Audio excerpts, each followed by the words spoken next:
Welcome to Family Focus, a program produced by Family Service Association. We're so glad that you're here. My name is Mike Moran. I'm the host of the program. We've done this program continuously since the year 2006, and we bring a different program every month. And we feature not only the services and programs provided by Family Service Association. In addition, we get to do something which we're going to do today, which we really love to do, and that is to talk with one of our community partner agencies. There's a lot of people in the social service and healthcare field all throughout the region where this program runs. And we have one of the best who's been long serving as the Chief Executive Officer of Bristol Elder Services, and she is Nancy Munson. And Nancy, I think this is the second time that you've appeared on our show. Welcome. Yes, it is, and thank you for having me. Well, this is great to have you. You and I have known each other for a lot of years.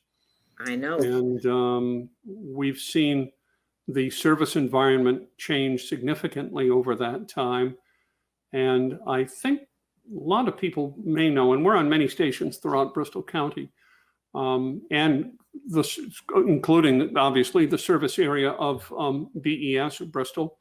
Tell us what Bristol Elder Services is. Let's just take us to school, if you would, on what the agency does and what its role is and its mission.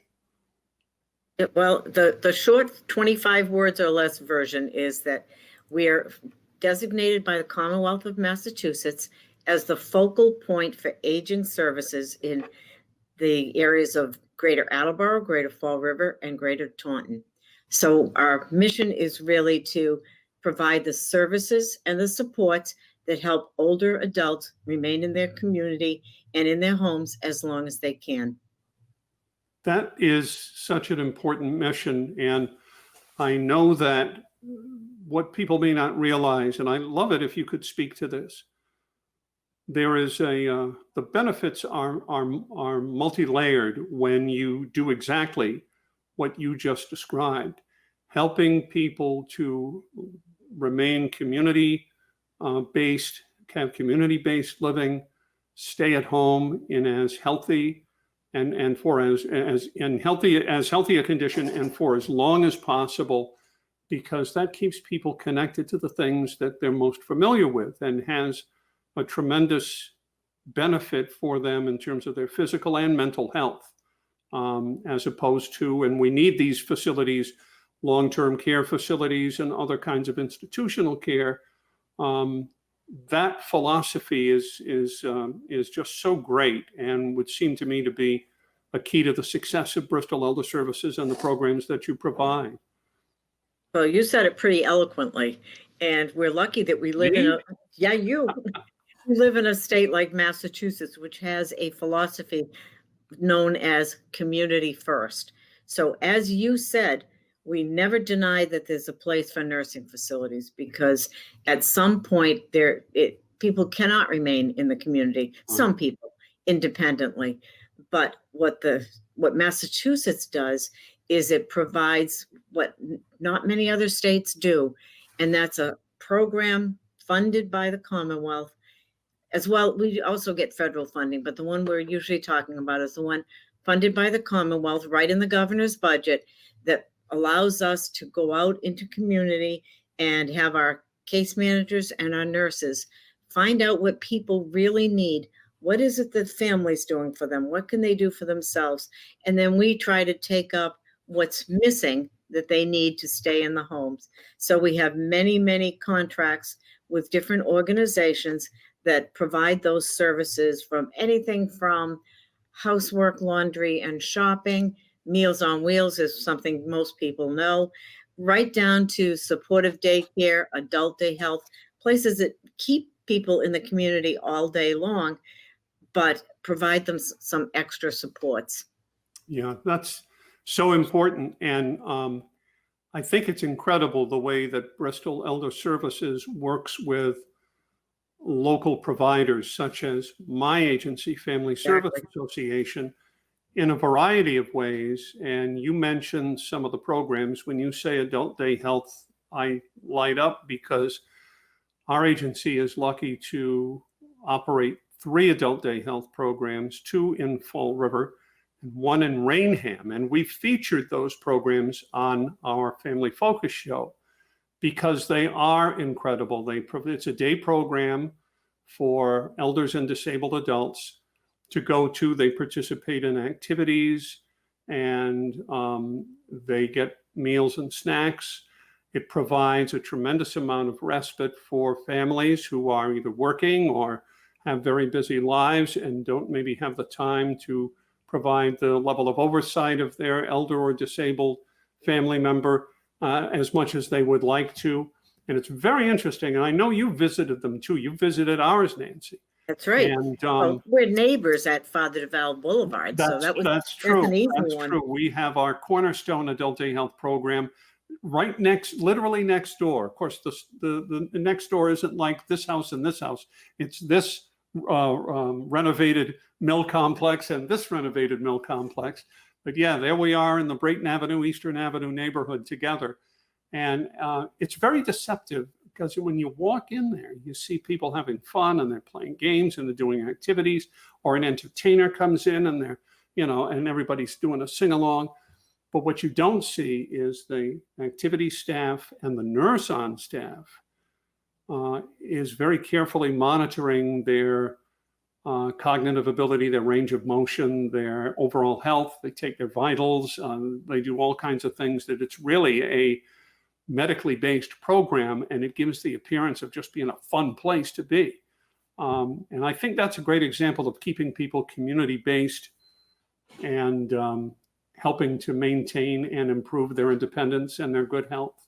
And as you said earlier, there's the socialization too. So they aren't sort of withering away in their apartment alone or their home alone. And as taxpayers, you and I are very cognizant of the fact that because I said this is in the state budget, it's funded by the Commonwealth, that something like that the daycare that provides an entire day of either respite or care is so much more cost effective than even putting in a homemaker for 8 hours, for example. So good in a lot of different ways. And we really are glad to have that in the community. So you started to mention earlier the geographical area that is served. Correct me, you said Greater Fall River, Greater Taunton, Greater Attleboro. Correct. That's a lot of communities, and that's the coordination of an awful lot of services. How many offices does Bristol Elder, in addition to your Fall River home base, do you have, Nancy? We have no other offices. We consolidated years ago, and we're strictly at the Fall River office, even though the case managers can go out very easily to the other areas. In fact, it's kind of probably not what your audience cares too much about, but the case managers do not have to start their day in the office, so they can go directly to those other, the other communities to get their work done. And let's talk about the broad scope of services that are provided directly by the staff of Bristol Elder Services, and sort of differentiating those from the other services and programs that are run by partner agencies such as Family Service and many others. When the organizations like Bristol Elder Services, and there is one that covers every community in the Commonwealth, when we were set up to be pretty independent of any sort of bias. So therefore, we do not operate a lot of direct service programs.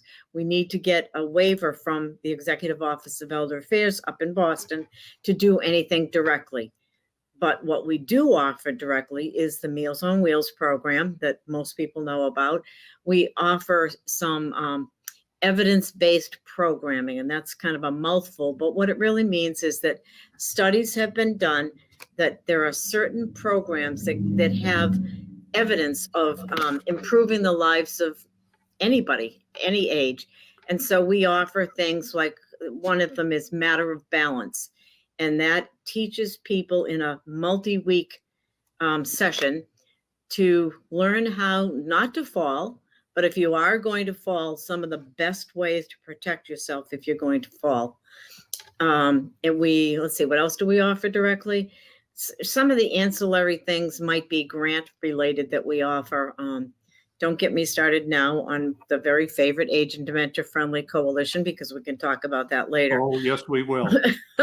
But most of what we do is through our partner organizations, the contractors within the different communities.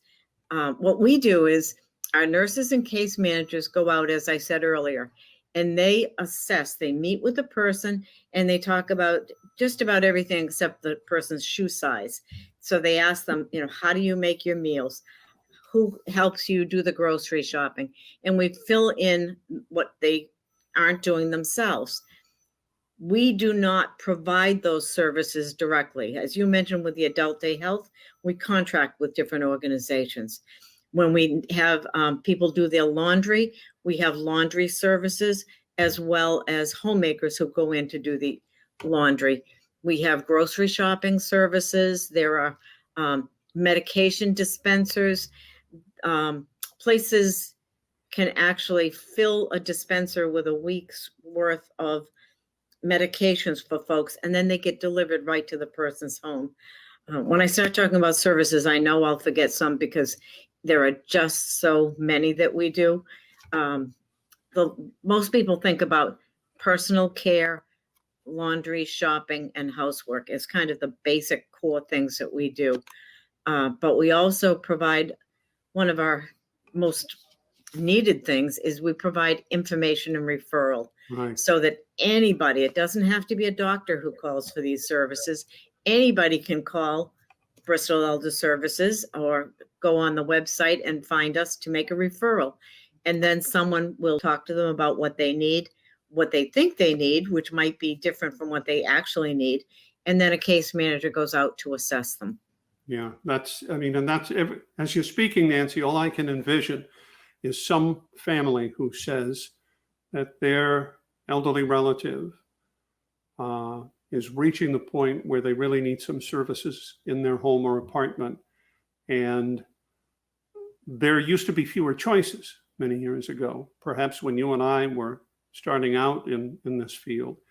Now there are so many choices. And I'm sure that as my agency's service menu has expanded over the years, so has Bristol Elder Services menu expanded. And the choices being more varied and more nuanced, you can have a person who safely maintains living in the community because they've got a meal that's delivered to them.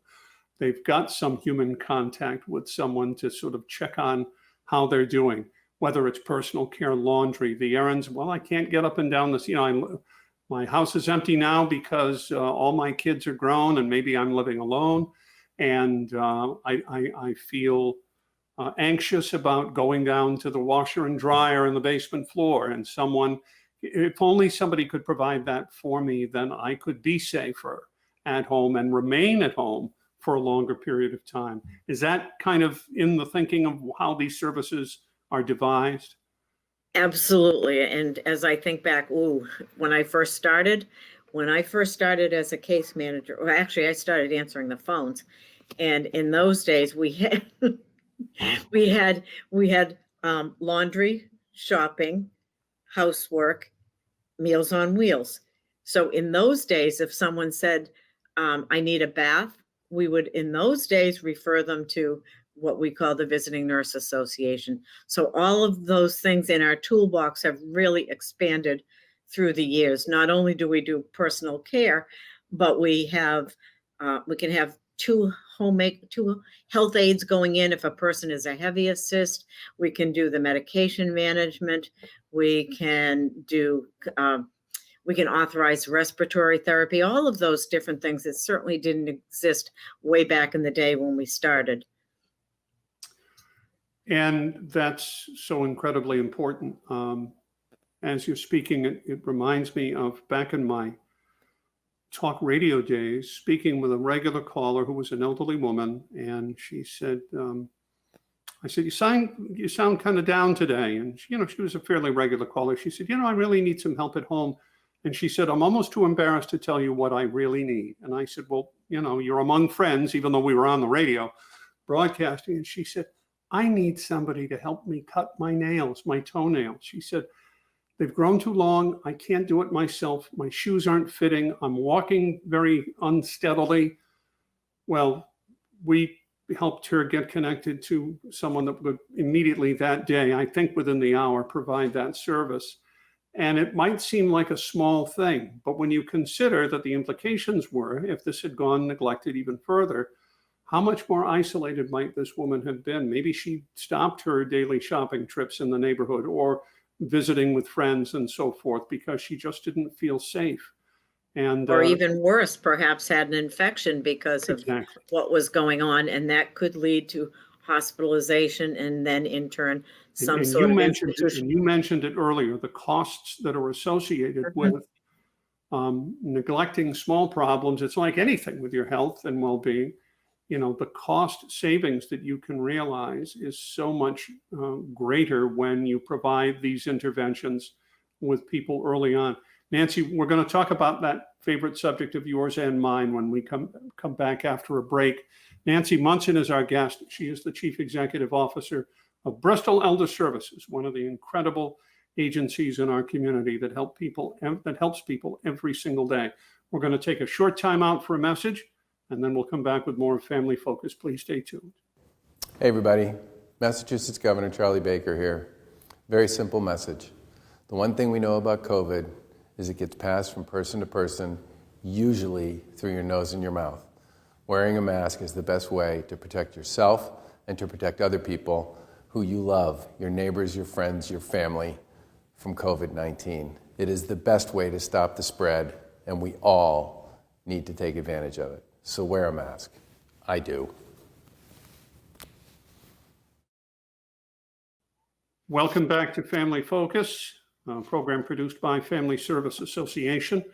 We want to thank our supportive crew that we have at Fall River Community Media, whose studios are based at Bristol Community College. We're unable to use them at this time, but we still bring you our program, and we do it with their assistance, and we're very grateful to them for the resources they provide to us. Our guest on this edition of the program is Nancy Munson. She is the Chief Executive Officer of Bristol Elder Services. And Nancy, the last time you came on our program, it was to talk about the Alzheimer's and dementia-friendly project. Give us a bit of a thumbnail sketch as to what that's about, because I think we just got the attention of a lot more viewers who may have that kind of a need within their family. How did it all come to be? It really goes right along with our mission.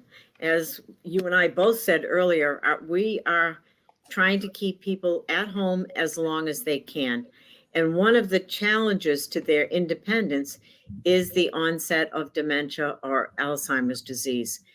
So we started, maybe 4 years ago, to try to bring some education to Fall River. And we really started with Fall River as a place we knew that there's a lot of good community conversation, and got a group together that we call the Fall River we're now calling the Greater Fall River Age and Dementia Friendly Coalition.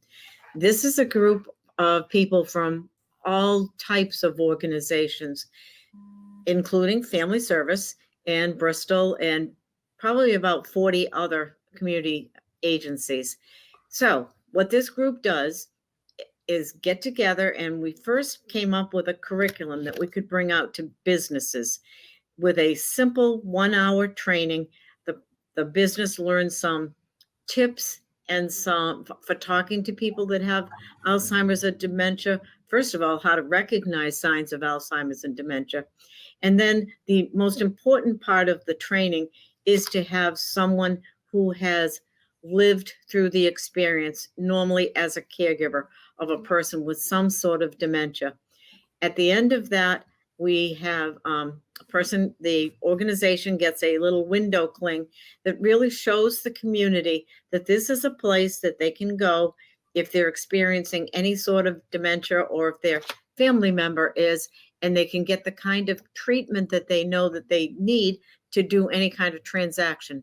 They can continue with the places that they have been familiar with over the years, whether it's a bank, the YMCA, senior center, any place that has that sticker. We trained about 75 businesses, and then we realized that there was another component we could go to, and that was what we call the purple table. The purple table is a very, we think, simple concept started by a restaurateur in Massachusetts whose mother developed Alzheimer's disease, but loved to go out to eat. And once she became more diminished with the Alzheimer's disease, it became very difficult to do that activity. She couldn't go out to eat as well because anything from the menu was too complicated for her to understand. She may have acted up and felt embarrassed in front of other people. So the purple table is a project where we work with restaurants. We also work with places like Diamond Regional Vocational School, where the wait staff are all trained how to recognize folks with dementia, Alzheimer's disease, post-traumatic stress syndrome, difficulty hearing, any of those things that may interrupt their ability to go out to eat. And it's a reservation system. So someone just calls one of these restaurants that's certified. And in our area, that would be the Galley Grill at White's, Maraf is over in Somerset, and of course, Diamond, as I said earlier. So the person calls, said they need the purple table. Purple table isn't purple. It's simply a table that's aside from some of the busyness of the restaurant. It has good lighting. It's a little bit quieter. And one of the wait staff who is trained to recognize how to work with folks with special needs goes to that table and waits on them.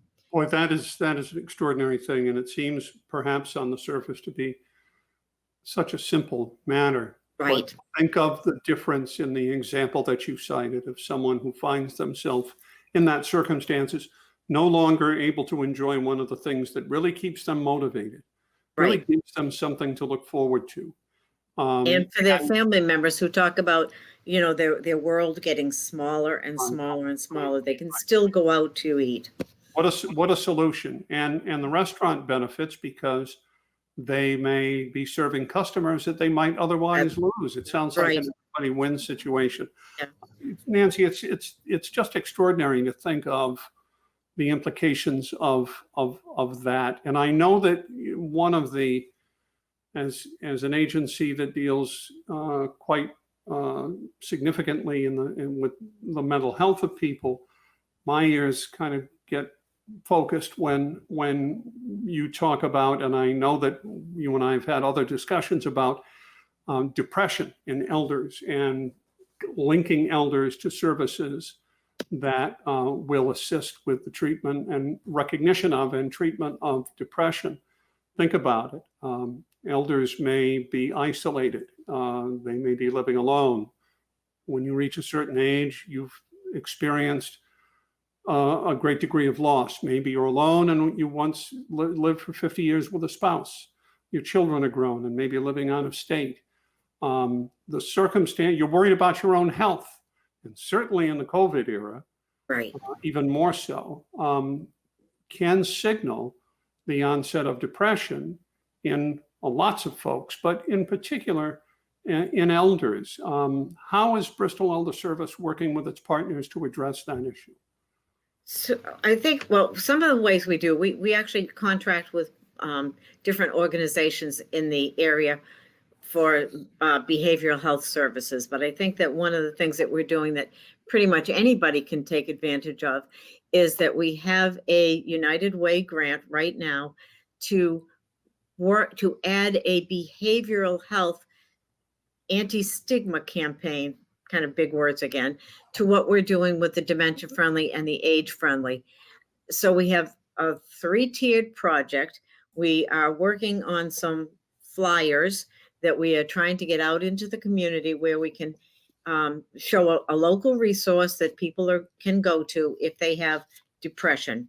We talked about another flyer that talks about well-being and just some things that folks can maybe identify with to improve their well-being, and some tips on how they can maybe overcome any depression or any bad feelings that they're having.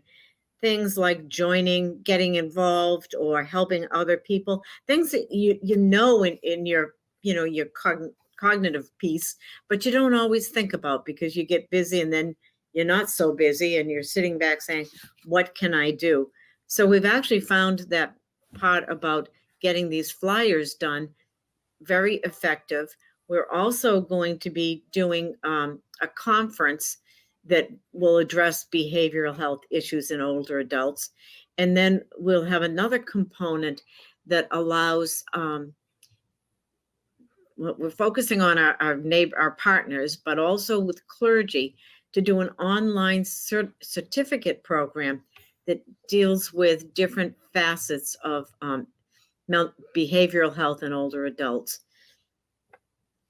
Boy, that's a lot of activity. That's a lot of service, and it's extraordinary. I mean, when you think of, as you're describing all of these things, I think of the scope and the outreach of all things connected to Bristol Elder Service, whether it's the case management and other services that you provide in-house, or whether it's the work that you do under contract with your community partners.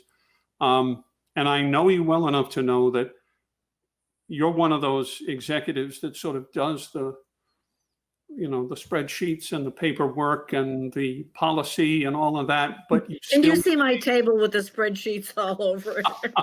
But you still remain connected to the value of the service that your agency provides and that mission. And you've used the word many times in the past 28 minutes. That mission is central to everything that you do. I really can't thank you enough for coming on the program again. And on behalf of all the people that are the recipients of service, maybe I will be one day, that your fabulous agency provides, to just give you a thank you for your leadership and your example that you've set in the community. And those of us who work in the socials. By the way, you said at the beginning of your career you answered telephones. See, when I started my career, they didn't have telephones yet, so I had to wait a few years. Now it's there all the time. It won't stop ringing. Nancy Munson, you're a great friend and a great provider of service and a great community leader. We thank you so much for doing the program again and for being on Family Focus. Thanks, Mike. All right, and thank you for watching, folks at home. And until next time, we'll have another program for you next month. And check your local listings if you want to see a repeat of this particular program. Our thanks once again to Nancy Munson, and our thanks to you for watching. Until next time, enjoy and please be safe.